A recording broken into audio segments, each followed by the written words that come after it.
Hi friends, welcome to our channel. Friends, Hyderabad వాతావరణ కేంద్రం అధికారులు వెల్లడించిన వివరాల ప్రకారం నిన్న గ్యాంగ్టెక్ పశ్చిమ బెంగాల్ పరిసర బంగ్లాదేశ్ ప్రాంతంలో కొనసాగిన ఆవర్తనం ఈరోజు గ్యాంగ్టెక్ పశ్చిమ బెంగాల్ పరిసర జార్ఖండ్ ఉత్తర ఒడిశా వద్ద సగటు సముద్ర మట్టానికి 5.8 కిలోమీటర్ల ఎత్తులో కేంద్రీకృతమై ఉన్నది.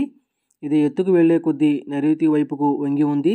అలాగే ఉత్తర దక్షిణ ద్రోణి రాయలసీమ నుంచి అంతర్గత తమిళనాడు మీదుగా కొమరిన్ ప్రాంతం వరకు సగటు సముద్ర మట్టానికి 0.9 కిలోమీటర్ల ఎత్తులో కొనసాగుతుంది. ప్రధానంగా క్రింది స్థాయి గాలులు పశ్చిమ మరియు నైరుతి దిశల నుంచి తెలంగాణ రాష్ట్రం వైపుకు వీస్తూ ఉన్నాయి.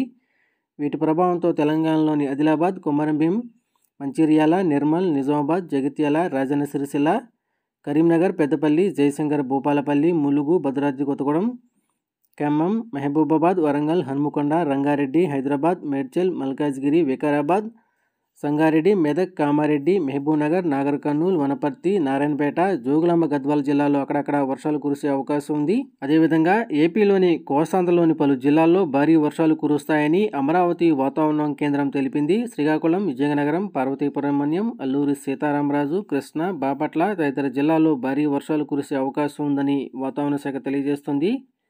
ఈ సమయంలో బలమైన ఎదురుగాలులకు అవకాశం ఉందని హెచ్చరికలు జారీ చేస్తుంది. అలాగే కోనసీమ, తూర్పుగోదావరి, పశ్చిమ గోదావరి, ఏలూరు, ఎన్టీఆర్, చిత్తూరు, గుంటూరు, తిరుపతి, నంద్యాల, కర్నూలు, అనంతపురం, అన్నమయ్య, సత్యసాయి, కడప జిల్లాల్లో అక్కడక్కడ పిడుగులతో కూడిన తేలికపాటి నుంచి మోస్తరు వర్షాలకు అవకాశం ఉందని వాతావరణ శాఖ తెలియజేస్తుంది. ఈరోజు ఈ వీడియో మీకు నచ్చినట్లయితే మా వీడియో లైక్ చేసి షేర్ చేయండి.